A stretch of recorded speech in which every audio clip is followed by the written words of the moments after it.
Welcome to Moments with Marianne. This is your host, Marianne-pestana. And we're here today with special guest, Lindsay Fauntleroy. And she's here to share with us her new book, In Our Element, using the 5 elements of soul medicine to unleash your personal power. So welcome to the show, Lindsay. Hi, thank you so much for inviting me. I'm excited to be here. Oh, what a joy it is to have you here, Lindsay, to talk about your new book. I've got to tell you, once I picked it up, I could not put it down. I just love this book. Thank you so much. That makes me so happy to hear. So, what inspired you to write this? Well, I started writing the book because I've been teaching. I've been teaching flower essence therapy. I've been teaching 5 element theory. I'm a yoga teacher. All of the practices that are in the book, I've been teaching for quite a few years. And so I wanted a reference text for my students. And then as I started writing it, I realized that I wanted something that really captured my love of working with nature in this way. There's so many books that are very clinical and very, especially when we're talking about East Asian medicine, they're very clinical, they're very acupuncturist oriented. And I wanted something for my patients, for my friends, for my family that really captured the magic and the mythology of these elements, and then brought them to us in a way that would be very practical in terms of the healing that I think the world is calling for right now, in terms of emotional healing and soul healing and healing on the places that we can't necessarily touch with modern medicine, but going to a deeper level of heart healing. And that's where this book comes out of. You often hear that people who have different type of elements is really kind of emotional and spiritual stuff that they're bogged down with. Do you find that to be true? Absolutely. I find that our body is a continuum. And so our emotions play a big role in what's happening in our body. Our thoughts also play a big role in what's happening, and not so much in a linear way.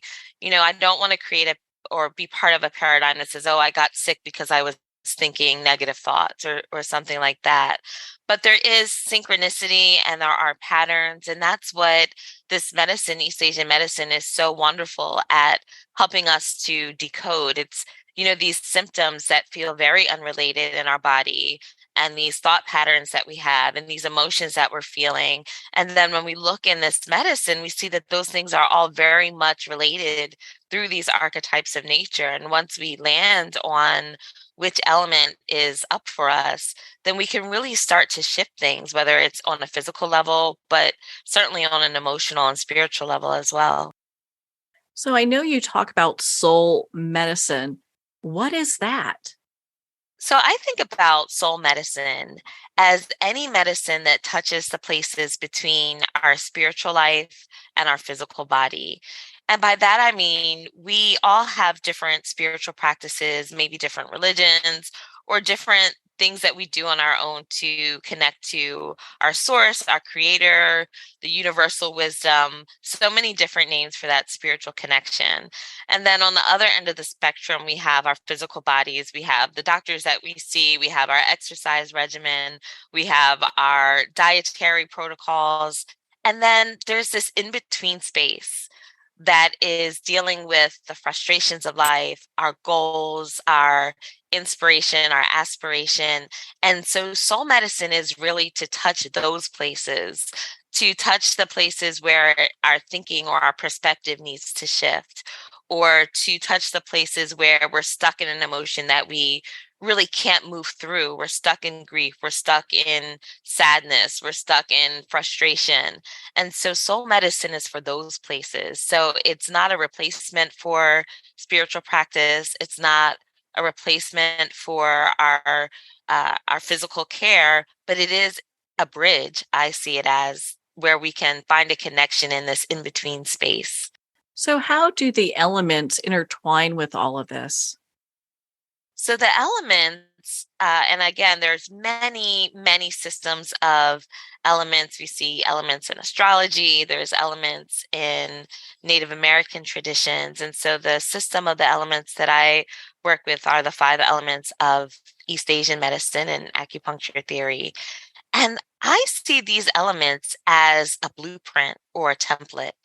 So we can look at each of these elements. We have water, wood, fire, earth, and metal. And for each of these elements, there are these signatures. And by signatures, I mean when a particular element wants our attention or has some healing available for us, we might see it in certain physical symptoms. We might see it in certain thought patterns. We might see it in an emotional impulse. And so the elements become this system that we can look at all of the symptoms that we're experiencing and see what the through line is, see what the archetypal through line is.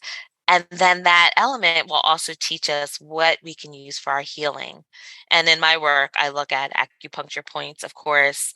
I look at different yoga practices that can stretch the meridians of each of these elements. And then I look at flower essences that might have some healing as it relates to the core soul messages of each of these elemental impulses.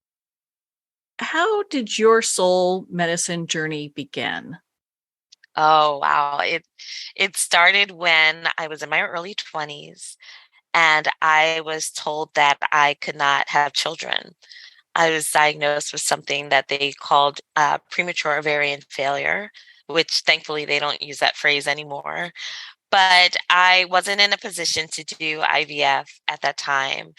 And so I was really distraught about it. And one of my friends introduced me to the flower essences.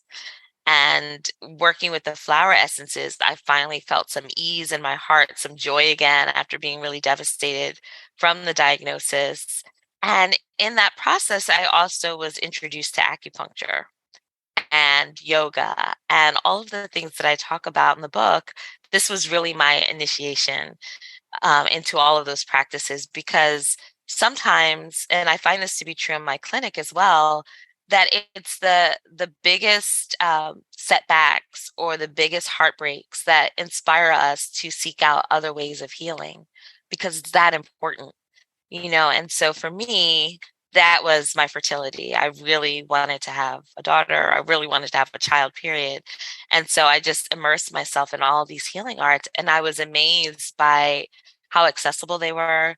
I was amazed by how much I began to shift even before I got pregnant. And, thankfully, my daughter is a teenager now and she's vibrant and healthy. And I'm so grateful for her. But even before I had any inclination that I was going to actually be able to have a daughter, I started to feel a realignment with my own path and a sense of well being that transcended what my body was doing and transcended what I thought I wanted for my life. And I see that come up again and again in my practice where we come in to get healing based on what's hurting. And then in the process, we can transform into ways that are beyond what we started working on to begin with. That's kind of where the miracle happens, right? That's where that beautiful quote, the wound is where the light enters you.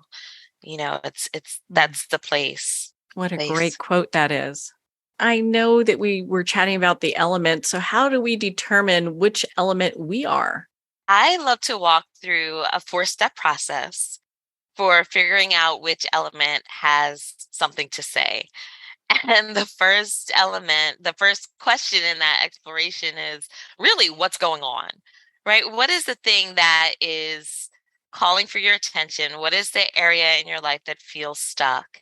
And really getting clear about what it is that I want to shift. And the reason that first step is so important is because all of these elements have these healing gifts. Right. And so we can access them at any point in time. They're all wonderful. They all do great things. So it really becomes that first step of wait, what is it that is keeping me up at night? What is it that feels like it's the right time to shift? What is it that is either breaking my heart or inspiring me right now? And once we land on that, that's step one. And then step two is tuning into how does that feel inside of us when we think about that aspect of our life? What emotions come up? What emotions are flooding over into other areas of my life? And the 5 element system has within it a beautiful system of organizing emotions. And so each of the elements has a core emotion that it's associated with. Water is associated with fear and every variation of fear, including anxiety.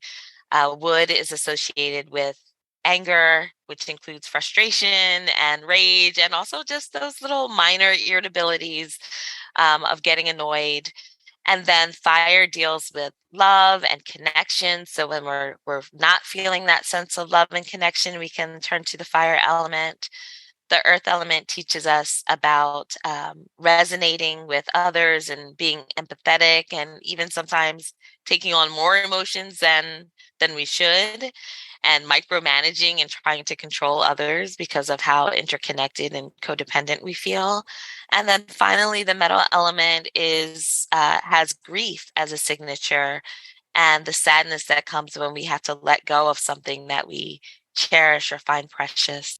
Are you finding that a lot of people are working with the grief element right now? Oh my goodness, so much grief over the last 2 years, really.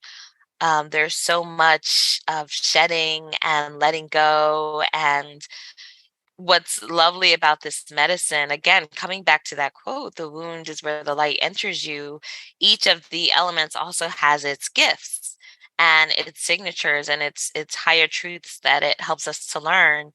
And so with the metal element and its grief, it also teaches us how to value the present moment and to be in the now, to not think about what might happen, to not think about what did happen, but to really and truly honor the preciousness of this moment. And so I've seen both. I've seen so many of us, myself included, navigating grief and loss and surrendering and letting go. And then from that place of emptiness, also seeing the beauty that still remains. And it's that dance of honoring what we let go and being present to what's precious that the metal element helps us to realize. So I know in your book you've got all these great, quizzes and resources for people to really kind of hone in on where they're at. And so let's say someone's got a really high score in like their work, but Hmm. maybe their physical health is ailing or their finances are. Right. What do we do once we find that information out? I think that's a great example because it shows us where there's those signatures start to show up.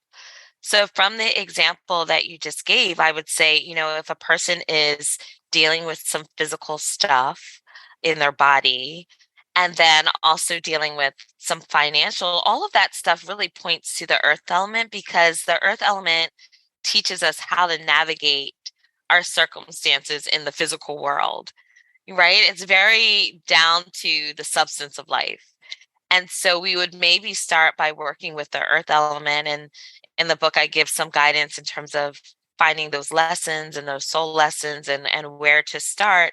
And we would maybe start with a pose or two, a yoga pose or two, and an affirmation that reminds us that we have the ability to manifest our ideas, to manifest our vision in the physical world. So maybe that's having a clear vision for what I want my body to feel like, or a clear vision of where I want to be attracting my abundance from, the kind of life work that I want to do. All of that we would get really clear. And then with the earth element, also get really practical about what are the steps to get there. And that's how these elements kind of weave in and out of our experience. I love a quote you have in your book by Octavia Butler. Oh my goodness. Oh my God, that's amazing. Can you share that with us? So that quote is from one of my favorite books by Octavia Butler called Parable of the Sower. And in it, one of the very first things that the author says is everything you touch, you change. Everything you change changes you. And so this idea that really comes out of, I would say, indigenous psychology about how everything is energy and everything moves and flows. And there's no one thing that we can do that doesn't affect something else. And there's no thing that's happening out in the world that doesn't have some influence on ourselves. And it really relates. There's a alchemy quote that I often hear in the wellness circles that says, as above, so below, as within, so without. And it's this same idea of what we see outside of us is reflected inside of us, and what's happening inside of us is also reflected in the outer world. And those two things are in dynamic relationship with one another. That's now one of my favorite quotes too. So I'm going to have to pick up that book and read it. I mean, you had so many just great like nuggets of wisdom within your book, and Thank you you. touch on and you touch on so many points that people are like, well, wait a minute, what's that? Or I've never heard of this. Mhm. Earlier, you talked about flower essences and flower therapy. So, what is that? So, flower essences are very similar to essential oils. So, essential oils we might use topically to that have a beautiful scent that may be relaxing or energizing. And so, flower essences are also a form of plant medicine, but rather than using them externally, we take them internally as herbal supplements. And so, the flower essences are based on a philosophy that everything in nature has something to teach us. And each of these flower essences unlocks a particular truth or understanding or helps us to embody a particular understanding. So, for example, there's a beautiful flower essence called impatience. And as we might expect, impatience is for when we're feeling like we're rushing too much or that other people are moving too slowly. And so, because of other people moving too slowly, we might feel a little bit impatient. And this flower essence, when we work with it, it really teaches us to slow down and be in the present moment. So it's one of the flower essences that I talk about in the chapter for the metal element because of its quality of teaching us from the inside of how to be in the moment. And that's what's beautiful about these flower essences is that as we're working with them, it just awakens this inner truth from our own intuitive self.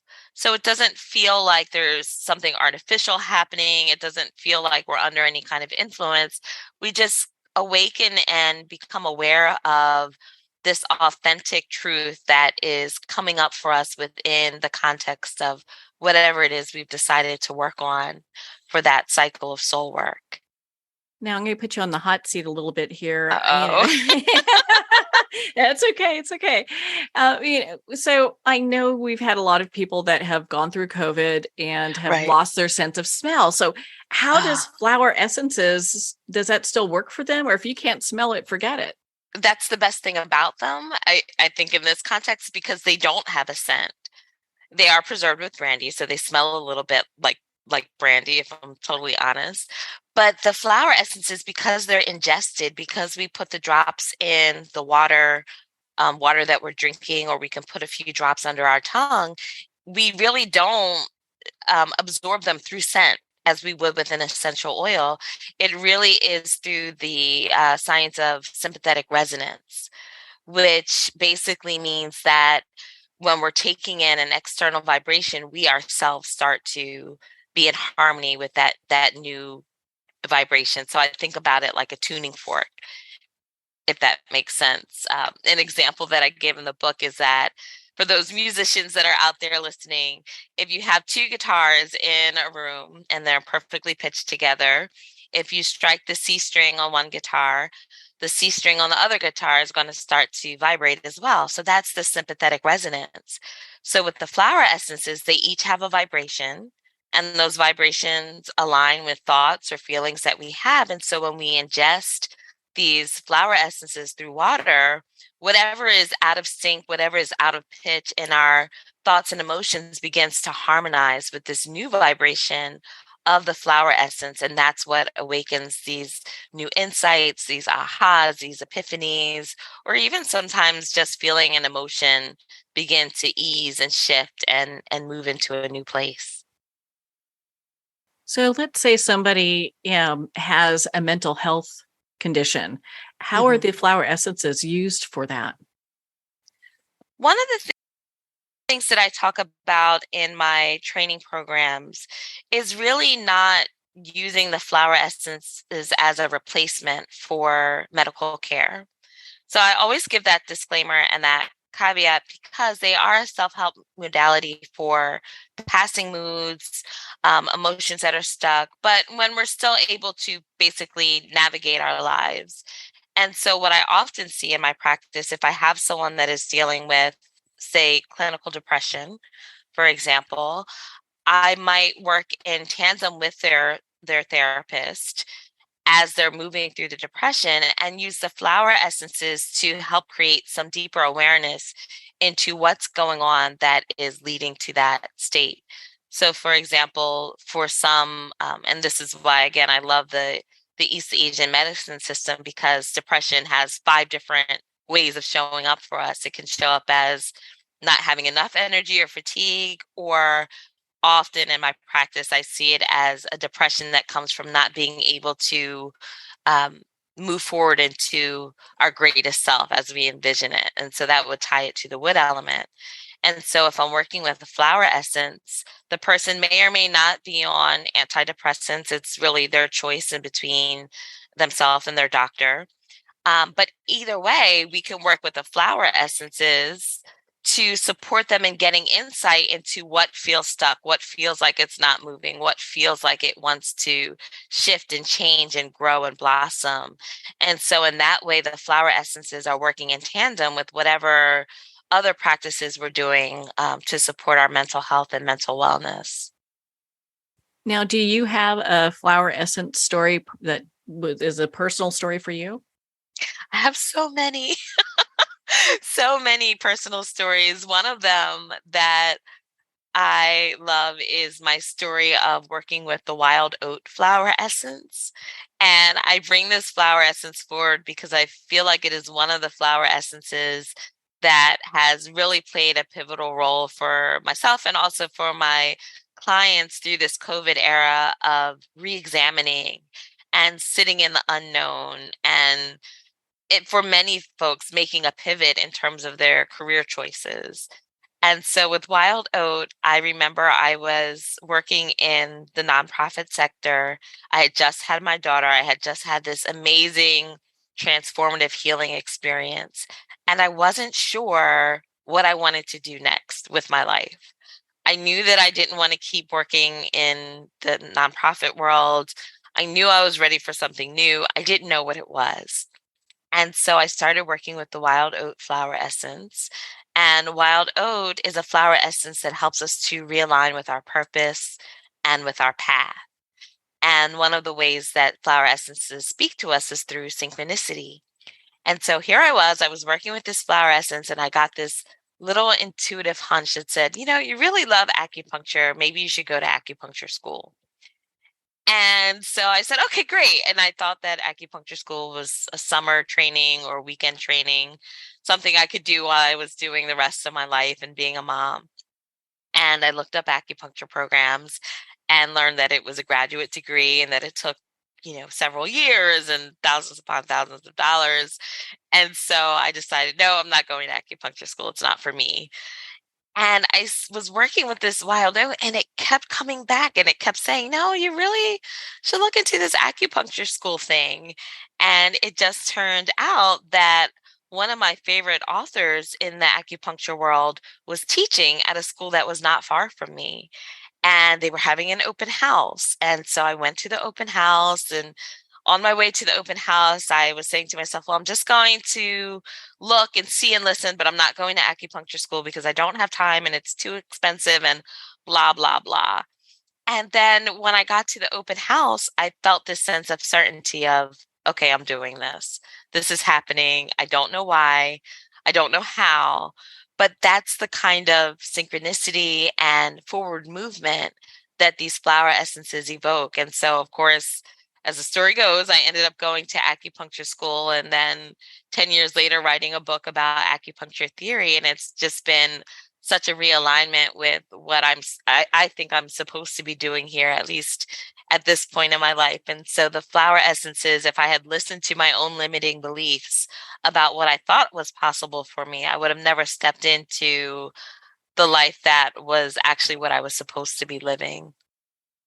Well, I'm so glad you did that. My goodness. Thank you.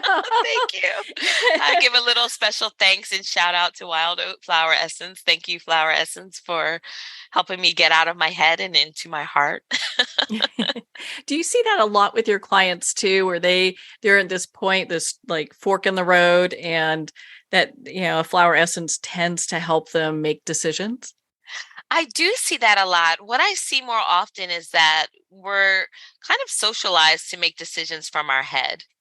That's what I see more than anything. And then when our heart is wanting something else, we feel this impasse. We feel this stuckness of, I don't know what to do. And so what I find that the flower essences, as they did for me and as they do for a lot of my clients, they help us to really tune into our heart center and to see what's there. And not only to see what's there, but to also honor it, to listen to the heart's wisdom, to take a leap of faith in some cases, or to find forgiveness in places where we didn't think we would. That's the kind of miraculous healing that I see.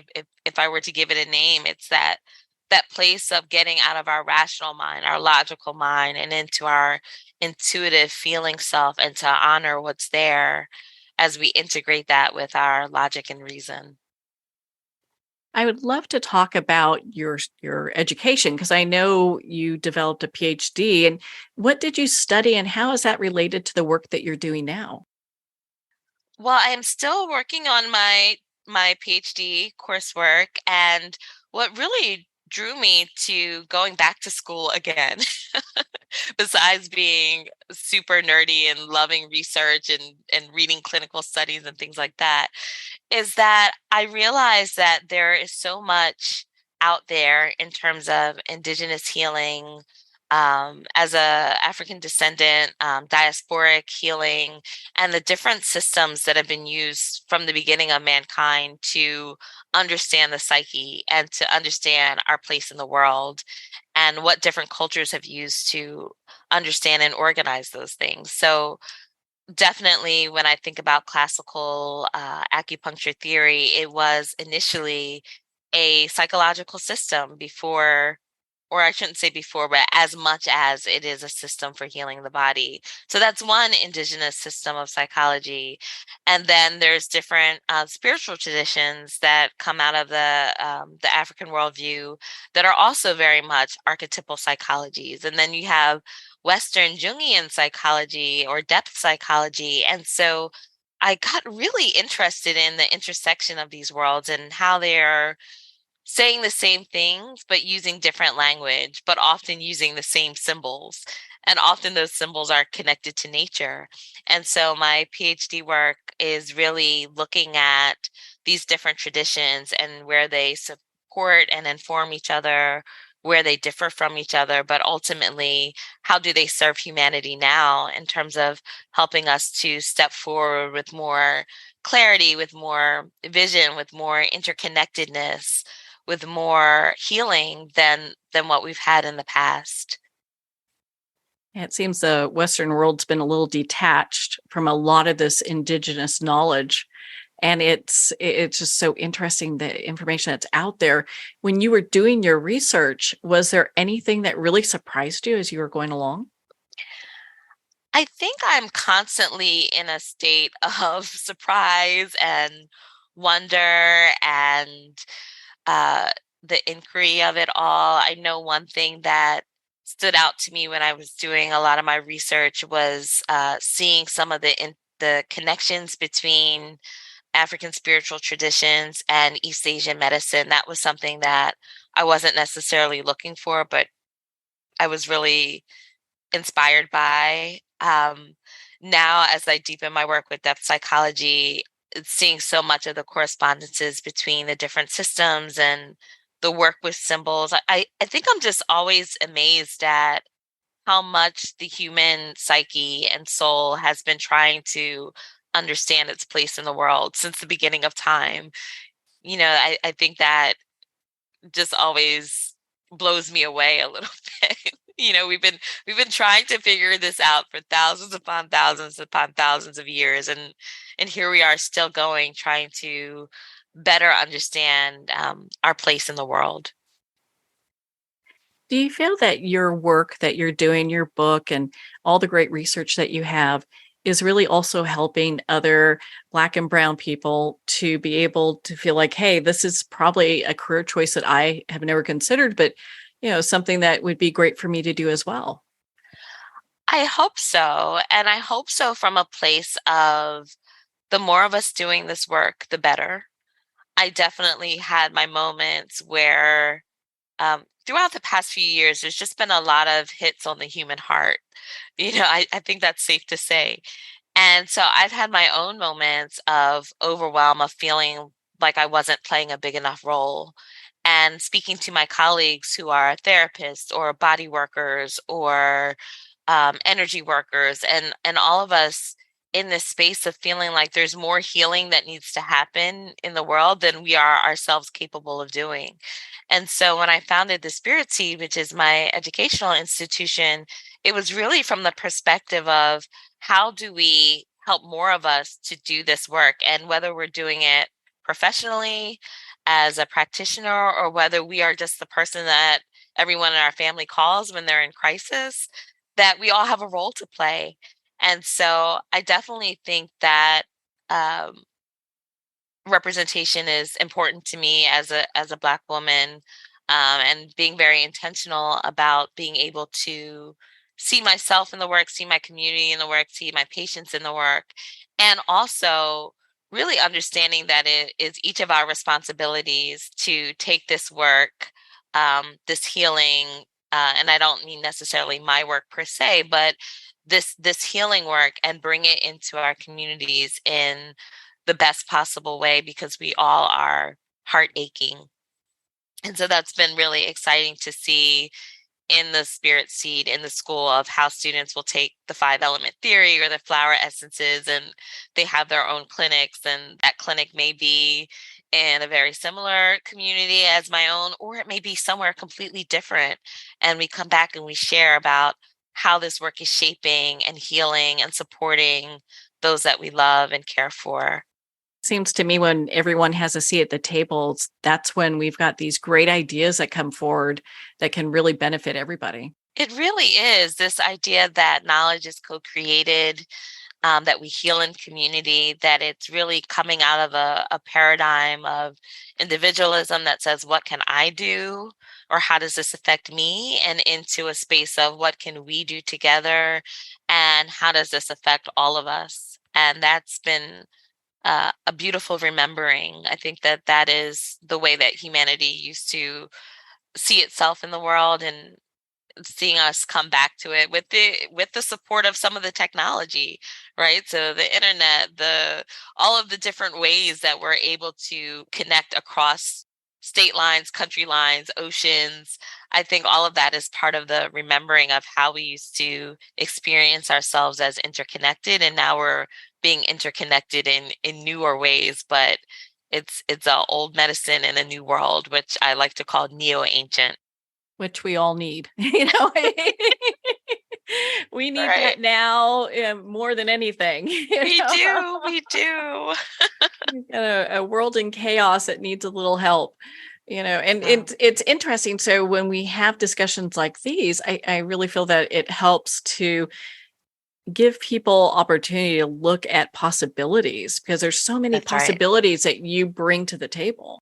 Thank you. And what I love about this medicine is that I kind of say get in where you fit in. You don't have to do all of the things. It's the book is not meant to be a prescription.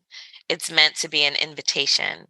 And so some of the practices might really resonate with you and some of them might not, and that's okay. You can really jump around. You can pick and choose what works for you, and what works for you today might be different than what works for you next month. There's really an invitation there to bring a spirit of play, to bring a spirit of experimentation, and to bring a spirit of inner work to it so that you can find what works for you and then add to that and then share what you've added to that. And that's how this medicine is co-created, and that's how it grows, and that's how it becomes relevant in this time. As we go back to the elements, kind of touch on that. I was really kind of taken with the wood element because there's so many lessons learned there. And the one that really stuck with me was the reaction versus response. I'd Oh, love for yes. you to share that because I think it's a lesson we can all learn right now. Oh, that is definitely the wood element is very close to my heart always. And so the wood element, the core emotion that's associated with the wood element is anger. And in general, I think it's pretty fair to say in this country, in the US, there's an adverse relationship to anger. And what we often see in spiritual communities and emotional wellness communities is this notion of transcend your anger, rise above your anger, don't be angry, move towards forgiveness. And all of that is beautiful in the appropriate context. But what we learn through the wood element is that there's two different aspects. There's the energy of the wood element or the energy of anger, which actually rises and brings a good metaphor is it's this force of the wood element that brings a sprout out of the seed and into the sunlight. So there's this upward movement. That's the energetic of of the wood element. And then there's what that upward movement is trying to shift and change and break through. Like that sprout is breaking through the soil, it's coming out of darkness. And so when we think about the reaction versus the response, it's that same metaphor. So there's the energy, which is going to be the reaction, which can be healthy or unhealthy. But the reason for the reaction is to move the energy to honor that upward movement, that trajectory of change. And so our reaction might be any number of things. It could be yelling and screaming, which is not always so healthy. It could be going for a run or a walk or doing some kind of exercise to get that energy moving and flowing. It could be writing in a journal. It could be one of my favorites that I talk about in the book is that if you get a nice thing of raw eggs and throw them in your shower, it's something amazingly cathartic about just breaking things in a safe way. And so that's the reaction. Our reaction could be protesting. Our reaction could be writing letters to local government officials. But it's not so much the reaction that changes things, it's our response. And the response is coming from what is it that actually needs to change.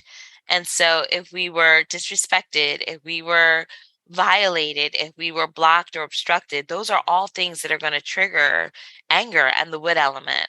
And so you can have your reaction, but then you also have to respond to what actually triggered the anger in the first place. And we can see how those things might be totally different. If you yell and scream at someone for disrespecting you, that is not necessarily going to make them respect you. So you have to really look at the two different sides of the reaction and response to really be in alignment with the wood element. So, what are some ways that we can show greater compassion, just not for others, but for ourselves as well? I would say that this whole science, these seasons of the souls, all of them are really about self-awareness. And that's awareness of our individual self and awareness of our collective self. Again, our place in the world. And the compassion that I find emerges from working with this medicine is that everything belongs. So there is no part of ourself that we have to discard, throw away, have shame or blame about. It's all about finding the appropriate space for whatever it is that we're thinking or we're feeling and being able to see that within the larger context of one of these elements. So, for example, I think anger is a place where we might feel guilty for being angry at someone, or maybe we yelled at someone, or and so we're carrying this guilt. And then the compassion comes from saying, oh, well, actually, that anger that I was feeling is coming from this wood element energy. It's coming from my desire to make something change. So instead of just sitting here and wallowing in the guilt or feeling over apologetic, I can honor that that emotion came to me to support me in creating change. And the same is true with all of the elements. I can honor that the fear or the anxiety that I'm feeling is really coming from a call for me to be more cautious and attentive and to move slowly. or I can honor that the grief and sadness that I'm feeling is coming from the gift of being present and honoring what I lost and also what is still here. And so I've found compassion for myself in terms of looking at these elements and the gifts that they bring and allowing myself to feel, to allow myself the full spectrum of the human emotion and the human experience, and to not judge myself because of that feeling, that to honor that that's what my heart is actually meant to do. It's meant to feel all of the things and to work with what comes up there and what's reflected there. I know a lot of times when people, like when I'm going through a lesson, it's funny because my friends are going through the same lesson in different versions on their own. And when Oh, we so talk, true. it's like, oh, wow, okay, we're all kind of doing the same thing. Is there a lesson that you tend to see more so now than you have? Well, right now we are in the season of the earth element moving into metal. And I do tend to see these seasonal signatures where as we move into one season and one element, those lessons get a little bit louder. And so right now, my peer circle, my circle of colleagues, my clients, we're all kind of wrestling with this: how do I organize my life in a way that is both fulfilling and structured so I don't feel so all over the place? So it just so happens that this is back to school season for the past couple of weeks, and we're coming out of summer, and everyone is trying to find a way to get organized and get their dinner plan together, or their when are they going to go to bed, and get those structures in place. And then as we move deeper into the fall season, I definitely see those recurring lessons of the metal element starting to emerge around honoring what we've lost, being present, taking a breath. I think the fall season in Chinese medicine is related to the lungs. And so the preciousness of now, the preciousness of each breath, sometimes it brings waves of nostalgia. So I definitely see that as the fall is starting to emerge, as those leaves turn colors and start to fall to the ground, really feeling into those lessons of the metal element. Well, that's a really good one. I was real impressed with the grounded earth chapter because it seems not only are we just in it right now, but it seems like there's so many lessons that people can learn from. There is. I do find that this medicine is really lifelong learning, at least it has been for me. And I love that I was able to share some of the most pertinent soul lessons that I've discovered in working with them and for myself and my clients. But there's so much more. And that's why the invitation is to really be present to nature as it's unfolding around us and inside of us, because we're each going to take different lessons from these elements as we begin to work with them, as we begin to integrate the practices. New things are going to show up for us, and we can share those lessons as well. So I know you have a soul lesson that talks about our body as a temple. How can we start to really view our body in that way when maybe we haven't before? It's such a it's such a practice of balance and integration, because we are both, right? We are these unlimited spiritual beings, and we're in these finite temporal bodies. And so the earth element teaches us to honor all sides of that. And in the book, I talk about practices that honor the healing for our physical body, healing for our emotional body, healing for our mental body, and then healing for our spiritual body. And that there are a wealth of practices that we find in complementary and alternative medicine, energetic medicine, biomedicine, even, that can support us at each of those layers of our being. And so the invitation that the earth element offers is to not just think about health and healing on a physical level, but to think about, okay, am I on an emotional level creating space for laughter and joy in my life? Am I creating space for emotional clarity? Am I writing in my journal? Am I talking to friends? Am I moving in through my life in a way that honors that holding space for my own inner world and my own inner thought process and my feeling body. And then similarly with the mental body, it's thinking, okay, am I seeing a therapist if I need to see a therapist? Am I reading books that are inspiring? Am I listening to inspiring radio shows and podcasts and things that keep my mind sharp and clear and elevated? Am I doing my spiritual work? Am I praying? Am I chanting? Am I meditating? Am I doing whatever it is that speaks to me as a spirit being to make sure that my spirituality feels aligned? And all of those things can be done in tandem with whatever I'm doing for my physical body. And that's really what the earth element teaches us, is that our physical body is a vessel for the spirit, and that they are both equally important, and that we can work through the energy body to create a balance that honors both sides of the human experience, the spiritual side as well as the earthly side. And it's about time that we do that, right? It's so about time. It's so welcoming to see that. When I first started my practice, and I would tell folks that I'm an acupuncturist and I work with flower essences, and people would kind of tilt their head to the side and say, well, what is that? And what are you doing? And now when I talk about what I do, there's so much receptivity, because the complementary and alternative medicine is becoming so much more mainstream now. And I'm so grateful for that, because I really do feel like it offers a healing that we can't get if we just focus on our physical bodies, if we're just focused on how much we weigh, or, what we look like, or what our heart rate is. All of those things may be important, but there's so much more to us. And I'm grateful that there's space for us to be able to see that in ourselves and in each other. I love the figurines that you have throughout the book, and the drawings that you have. Thank you. What was the inspiration behind that? I wanted the book to have images of the women that show up in my clinic, quite honestly. And I love that, they have these very unique hairstyles, they have earrings, they have lashes, there are all different body types.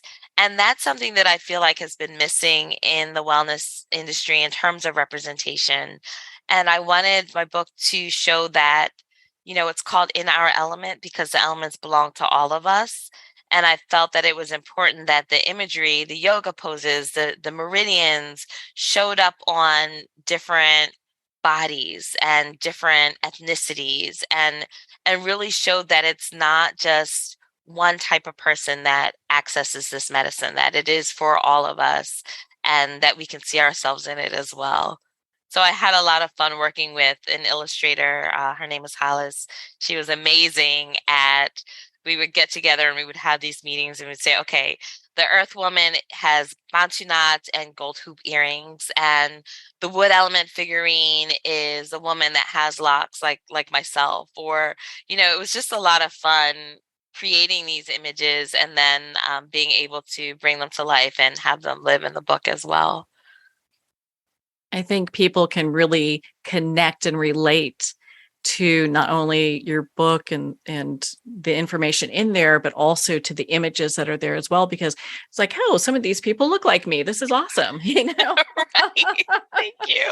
Whether it's body type or hair type or lashes, whatever, but it's definitely a welcoming thing. Oh, thank you.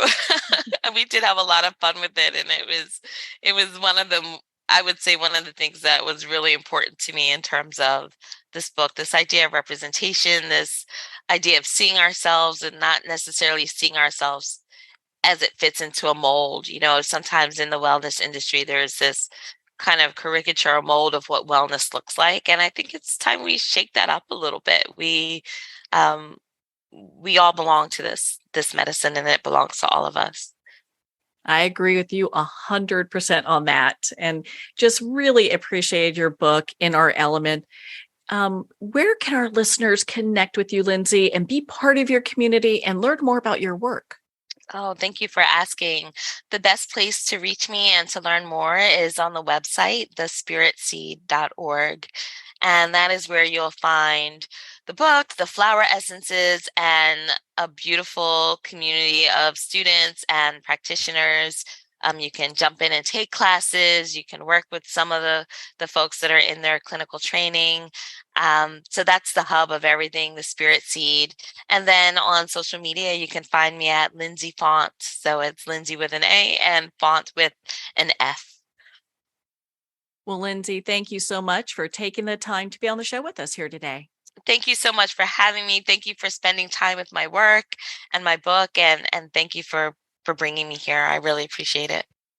Well, thank you, Lindsay. It has been such an honor to spend this time with you and to talk about your new book, In Our Element, using the 5 elements of soul medicine to unleash your personal power.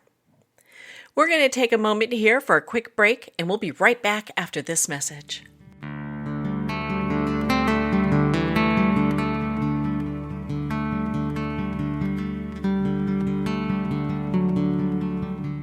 I'd like to thank Jason Eastwood at Guitarfulness for sharing his inspiring music and talent with us. His music is known worldwide for cultivating atmospheres of harmony, inner peace, and clarity. Visit Jason's website at guitarfulness.com. Join his newsletter, be part of his community, and download his music.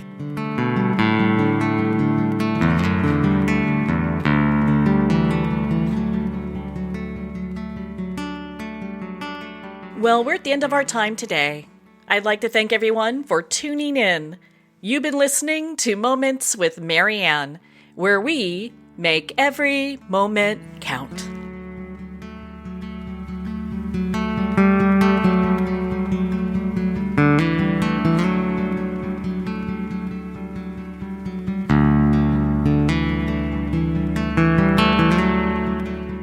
In a single moment, your life can change. Moments with Marianne is a transformative hour that covers an endless array of topics with the best of the best. Her guests are leaders in their fields, ranging from inspirational authors, top industry leaders, and business and spiritual entrepreneurs. Each guest is gifted and a true visionary, a recognized leader in her own work, and while teaching others to develop, refocus, and grow, Marianne will bring the best guest and sometimes a special surprise. Don't miss this. You never know just which moment will change your life forever. Make sure to tune in and visit momentswithmarianne.com for more information.